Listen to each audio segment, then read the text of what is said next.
aquele que havia sido profetizado, aquele que havia sido anunciado, finalmente veio. Ele nasceu fruto de uma atitude de fé, de coragem,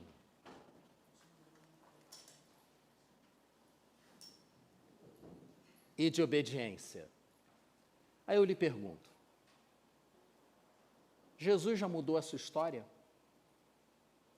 Pense um pouco nisso. Esse momento na história que nós estamos comemorando antecipadamente aqui, mudou a sua vida, de alguma forma? Ou é mais um acontecimento histórico que impacta você à distância, mas que não traz nenhum significado pessoal? Nós precisamos nos perguntar isso. Nós precisamos parar e pensar no assunto. O que é que o nascimento de Jesus impacta na minha vida? De que maneira impacta a minha vida? E hoje, na continuidade dessa série sobre o advento de Jesus, a promessa, o anúncio e a vinda, a primeira vinda dele, nós justamente veremos uma série de características, uma série de detalhes que o evangelista Lucas registrou para nós. Por que Deus inspirou Lucas a registrar tantos detalhes sobre o nascimento de Jesus? A forma como os pastores viram aquele nascimento, como os anjos falaram, isso é o quê? Isso é só para que nós tenhamos base para fazer apresentações de crianças no Natal? Eu creio que não. Eu creio que a narrativa da vinda, da primeira vinda de Jesus, tem um significado especial para nós, para você. Então, abra sua Bíblia no Evangelho de Lucas, capítulo 2. E vamos ler a narrativa do nascimento de Jesus em busca do significado pessoal, cotidiano, desse acontecimento, desse advento histórico, com a graça de Deus. Naqueles dias, César Augusto publicou um decreto ordenando o recenseamento de todo o Império Romano. Esse foi o primeiro recenseamento feito quando Quirino era governador da Síria, e todos iam para a sua cidade natal a fim de alistar-se. Assim, José também foi da cidade de Nazaré da Galileia para a Judéia, para Belém, cidade de Davi, porque pertencia a ele a casa e a linhagem de Davi. Ele foi a fim de alistar-se com Maria, que lhe estava prometida em casamento, mas já esperava um filho. Vimos isso semana passada. Versículo 6. Enquanto estavam lá, chegou o tempo de nascer o bebê. E ela deu à luz o seu primogênito, envolveu-o em panos e colocou numa manjedoura. E o colocou numa manjedoura porque não havia lugar para eles na hospedaria. Chegaram a uma cidade, Belém, até hoje é uma cidade pequena, nas proximidades de Jerusalém, e não havia lugar para eles. Então, eles foram acolhidos no que seria hoje um estábulo, onde ficavam os animais. Era dezembro, provavelmente era dezembro, ou final de novembro, ou ao longo do mês de dezembro, no máximo início de janeiro. Era inverno. E naquela região, no inverno, apesar de ser né? Todo mundo, quando pensa na Palestina, pensa em deserto e calor. Mesmo no deserto, no inverno, à noite faz muito frio. Então eles precisavam ser acolhidos, e foram. Mas foram acolhidos onde havia espaço, junto com os animais. E Maria deu Jesus à luz, o envolveu em panos e o colocou na manjedoura, no lugar onde os animais comiam, porque ali havia palha. E a palha, ela ajuda a preservar o calor.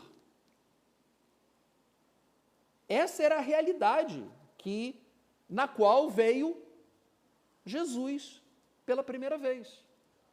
Não veio num palácio, não veio com pompa e circunstância humana, mas houve pompa e circunstância, que é o que nós começaremos a ver agora. E aí, então, nos aproximamos de uma série de aprendizados que servem para você, para mim, hoje. Não apenas em dezembro, mas a cada dia, todos os dias.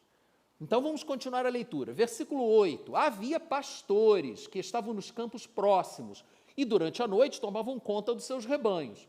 E aconteceu que um anjo do Senhor apareceu-lhes, e a glória do Senhor resplandeceu ao redor deles, e eles ficaram aterrorizados. Aterrorizados. Essa noite eu tive um pesadelo. Não me lembro de detalhes, mas lembro que alguma coisa sobrenatural estava acontecendo no local onde eu estava. Um objeto estava se movendo, e a Alba estava comigo no quarto, e eu falei: Alba, aquela coisa, não lembro o que, está se movendo. E ela me acordou. Está acontecendo alguma coisa? Você está bem? Porque eu falei. A fala no sonho foi produzida. Eu falei enquanto estava dormindo. Olha que perigo, né? Mas a sensação de terror, eu não lembro dos detalhes, das imagens, não lembro. Mas eu lembro do que eu senti.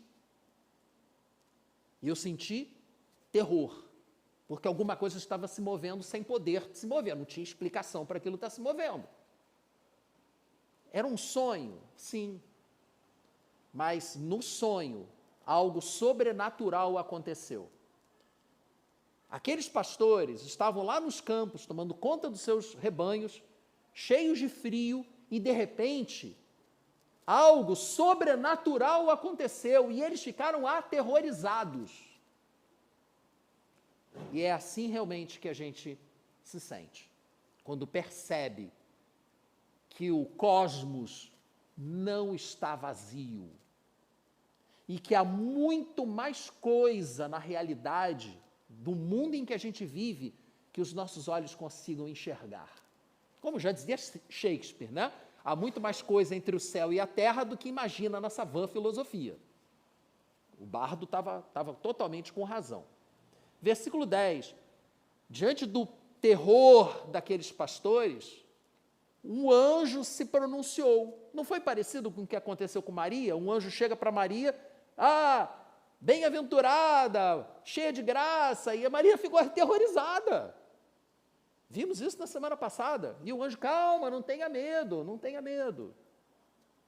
Acontece com qualquer um, com Maria, com os pastores, conosco. E o anjo lhes disse: não tenham medo, eu estou lhes trazendo boas novas de grande alegria, que são para todo o povo. Não só para eles, mas para você também. Todo o povo. Hoje, na cidade de Davi, Belém, portanto, lhes nasceu o Salvador, que é Cristo, o ungido, o Messias, o Senhor. Isto lhes servirá de sinal, como vimos aqui as crianças apontando, né? Encontrarão o bebê envolto em panos e deitado numa manjedoura. Sobre ele, a estrela. Essa história da estrela não está em Lucas, está em Mateus, ok? Mas, quando a gente costura as duas narrativas, a gente chega nessa posição. Os reis magos também estão em Mateus. Versículo 13. De repente, uma grande multidão. Então, se os caras já estavam com medo, porque um anjo apareceu, imagina agora. Olha só o que vai acontecer agora.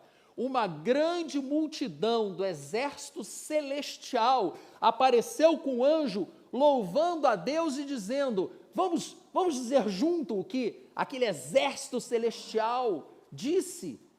Glória a Deus nas alturas e paz na terra aos homens aos quais ele concede o seu favor, ou em outras versões, aos quais ele os quer bem. O Senhor quer bem a você. O Senhor quer conceder o favor dele a você.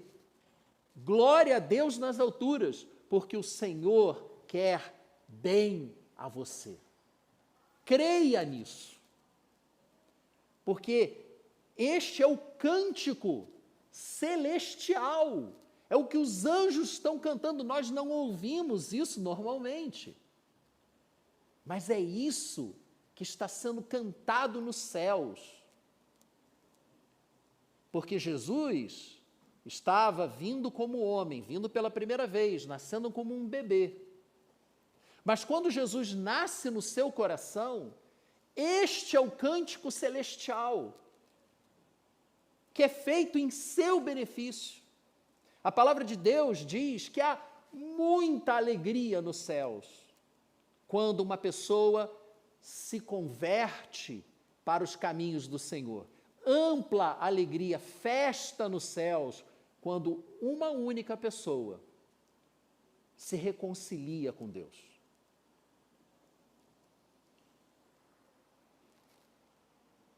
Versículo 15, quando os anjos os deixaram e foram para o céu, os pastores disseram uns aos outros, vamos a Belém e vejamos isso que aconteceu, o que o Senhor nos deu a conhecer.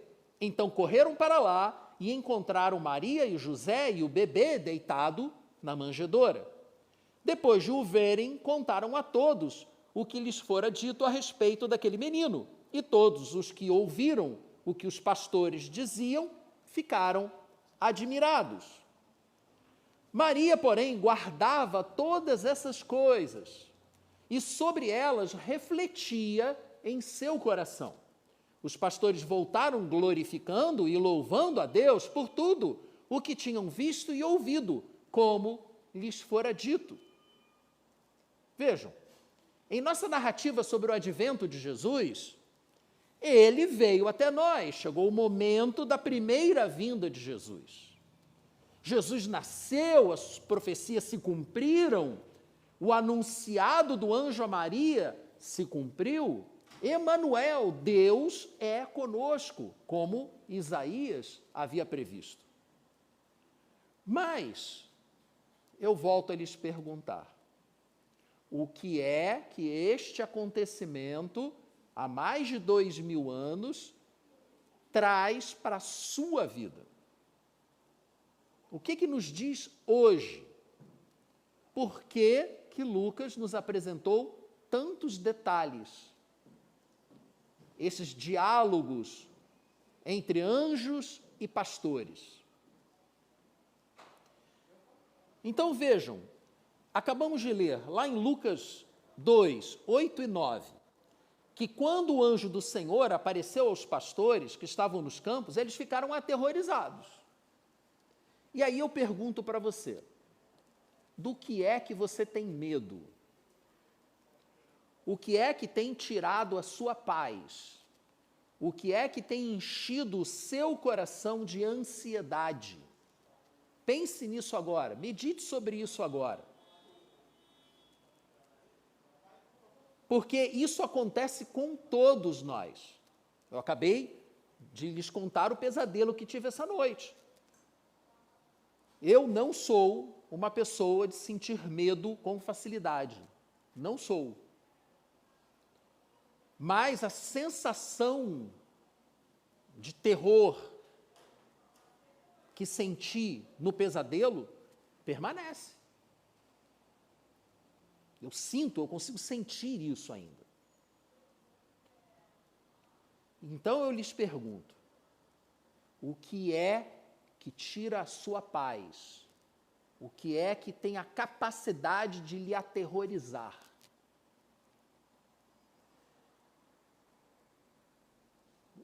Não há falta de motivos para nos assustar nos dias de hoje. Nós estamos vivendo tempos muito complicados, muito complicados.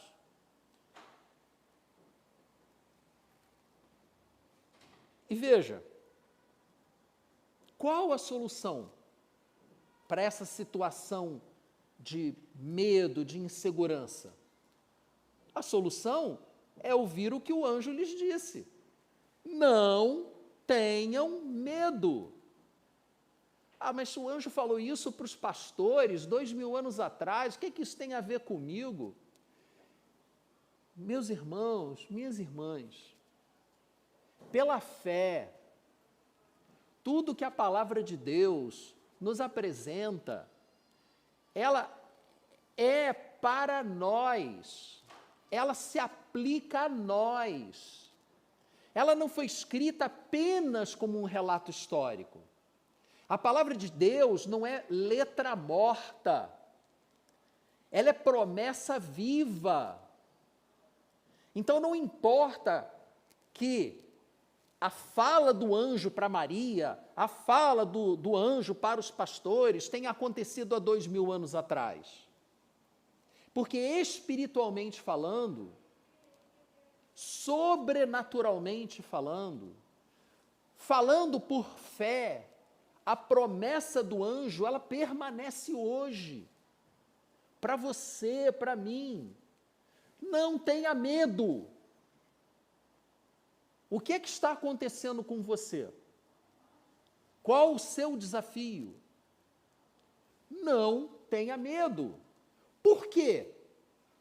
Porque o anjo tem para nós, os anjos, sejam lá quantos forem, grandes notícias. Notícias de grande alegria. Jesus nasceu. E porque Jesus nasceu, nós não precisamos mais ter medo. Nós podemos crer que Ele é conosco, que Ele é com você, que Ele vai te proteger, que Ele vai te orientar. Nós podemos crer nisso, porque Jesus já veio, Ele já nasceu. Ah, mas Ele já morreu. Sim, mas Ele já ressuscitou. E Ele voltará, e isso é assunto do domingo que vem. O advento se completa na segunda vinda de Jesus, na volta de Jesus. Mas mesmo sem adiantar o tema do próximo domingo, eu já posso lhe afirmar que o fato de Cristo ter vindo como homem, Deus se fazendo carne, como já vimos também lá em João capítulo 1, versículo 14, Deus se fez ser humano, carne, sangue. Isso é uma promessa que se cumpre na nossa vida. A promessa se cumpriu. Portanto, nós podemos ter esperança.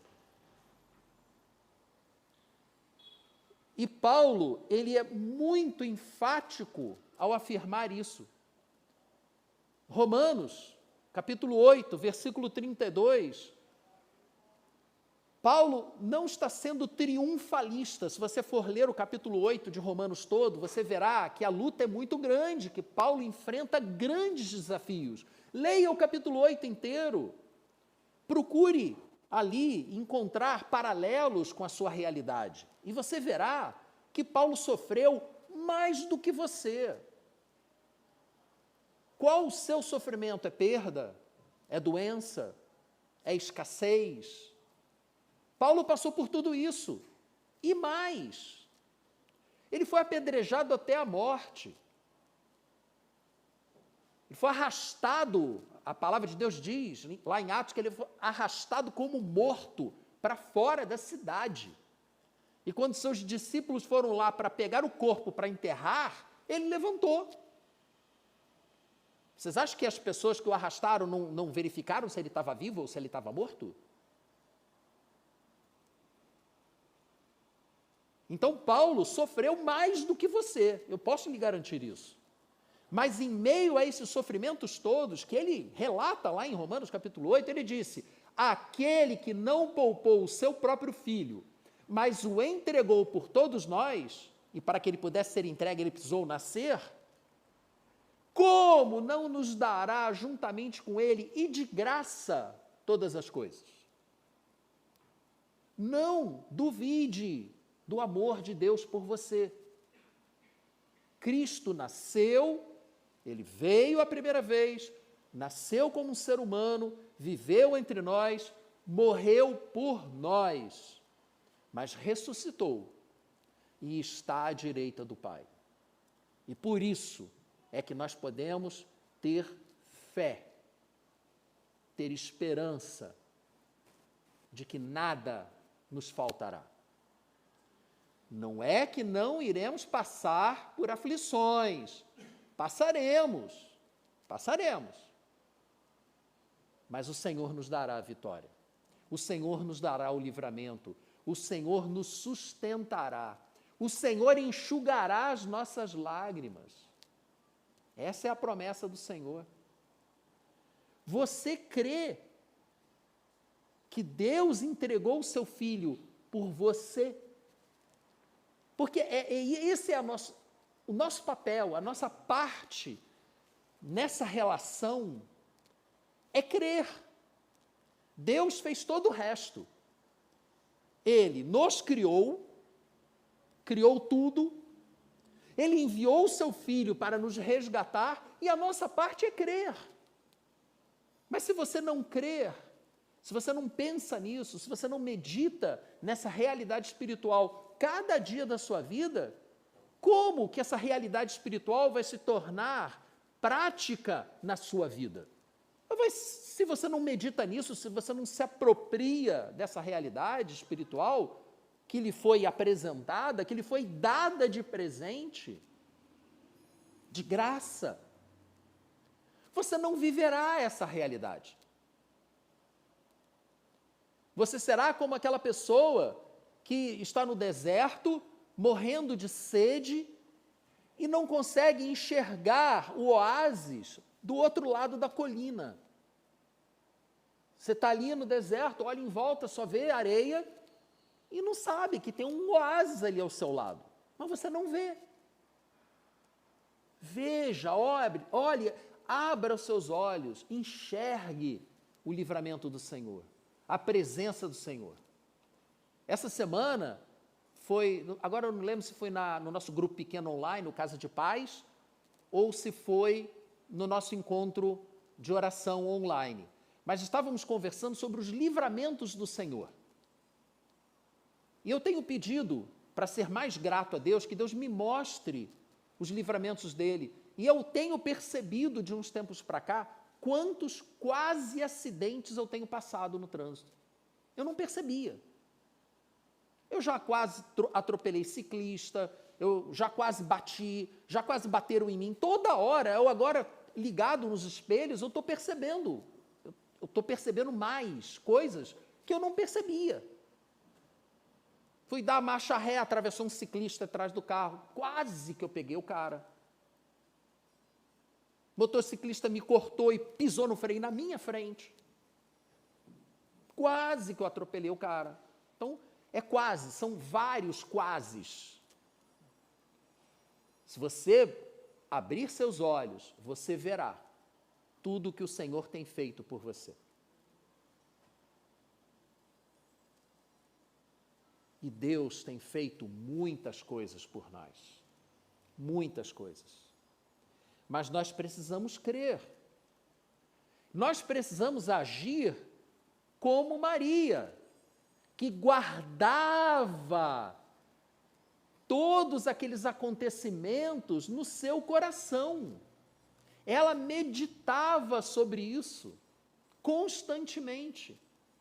Ela ouviu o anjo anunciar a vinda de Jesus e meditou sobre aquilo, ela creu, ela se submeteu à vontade de Deus, a sua história mudou, a nossa história mudou, como vimos semana passada, louvado seja Deus por isso. E ela continuou meditando.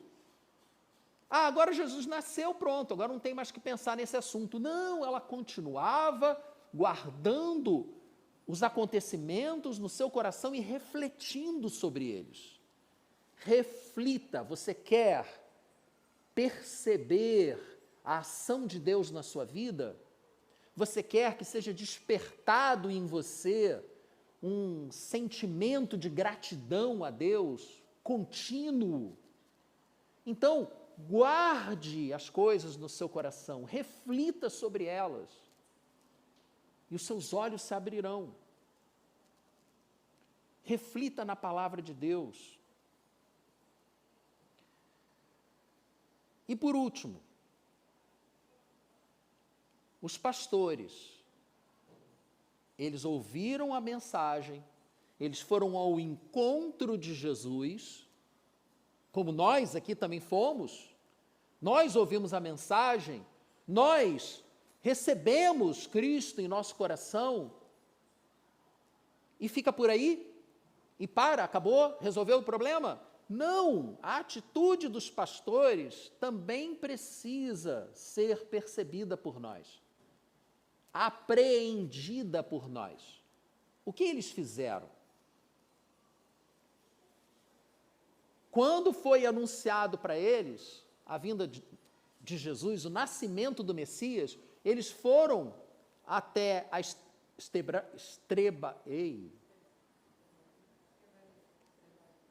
Isso.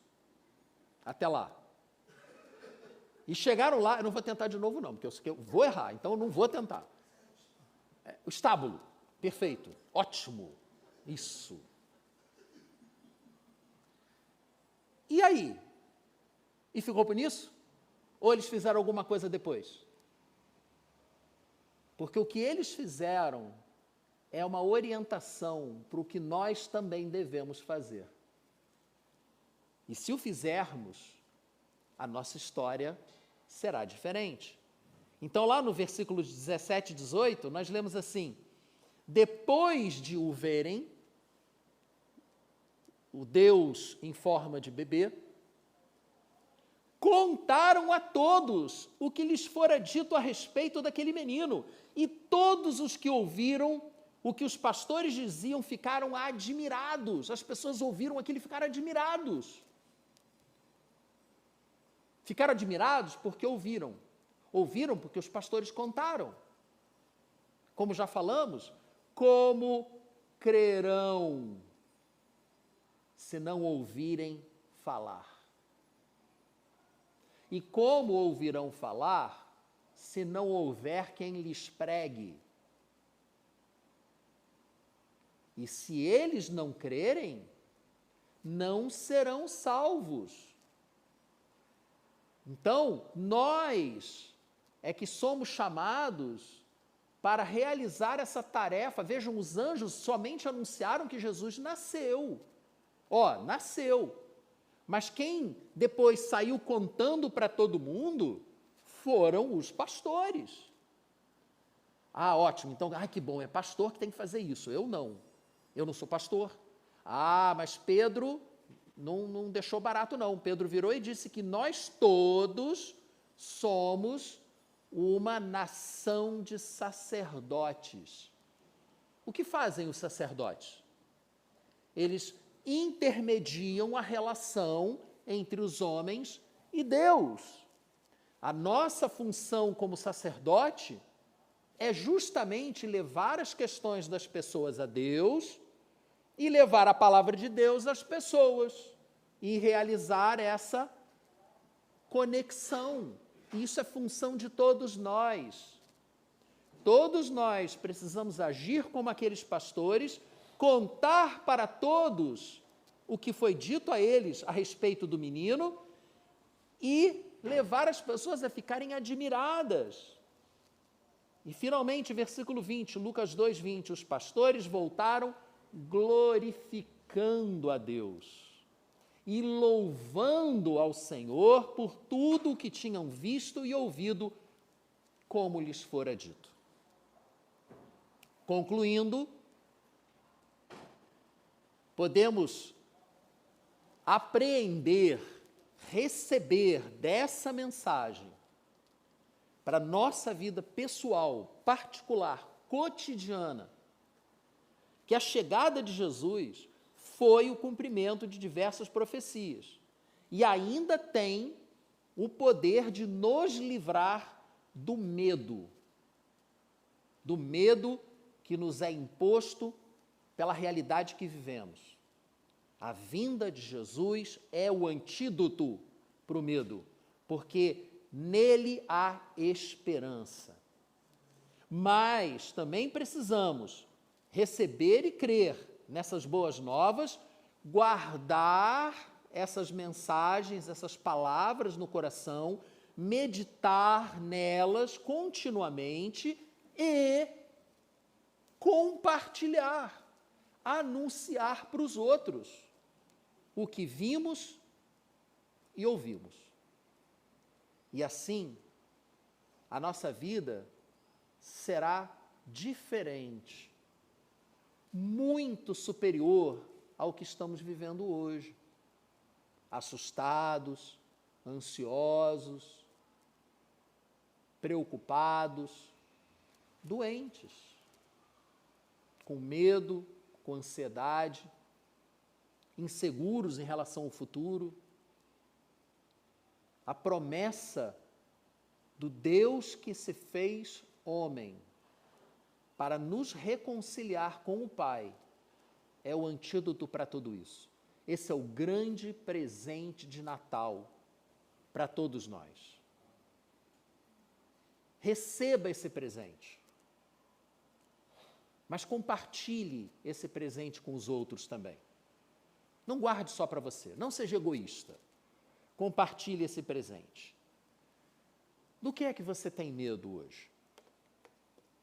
Vamos orar, vamos ter um momento de oração agora, para que o Espírito Santo fale ao seu coração, para que você sinta claramente que o Senhor é contigo. Ele nasceu para você. Feche seus olhos e pense agora naquilo que está tirando a sua paz. Vamos elevar essas situações, vamos entregar essas situações a Deus agora, como uma oferta no altar do Senhor. Pai amado, nós cremos no advento de Jesus, na sua vinda, Deus que se fez carne, vinda que foi prometida, foi anunciada e foi celebrada, pois teve o seu lugar na história. Louvado seja o Senhor por isso. E a esperança que a certeza do seu retorno traz ao nosso coração extrapola toda a razão humana. Mas nesse momento eu te peço que cada um dos teus filhos aqui, que está se sentindo cansado e sobrecarregado com os desafios, com as inseguranças, as incertezas dessa vida, desse momento que estamos vivendo no mundo e no nosso país, eu te peço, Senhor, que a lembrança do nascimento de Jesus, não apenas na história, mas em nosso coração, venha nos trazer uma paz, uma alegria que extrapolam toda a razão, toda a compreensão humana, algo verdadeiramente sobrenatural, Senhor. E que essa paz inunde nossa vida de tal maneira, a ponto de transbordar, a ponto de levarmos e anunciarmos essa paz para os outros que estão ao nosso redor, para que eles também possam receber esse presente de Deus e viver em paz, reconciliados com o Pai. Desperta em nós, Senhor, essa certeza, essa fé que traz a paz. Desperta em nós, Senhor. Tranquiliza nosso coração. Enxuga as nossas lágrimas. É o que eu te peço, Senhor, em nome do Teu Filho Jesus, aquele cujo nascimento estamos comemorando hoje. E que este nome seja louvado, seja glorificado, cada dia, todos os dias de nossas vidas, em cada um de nós. Amém e amém.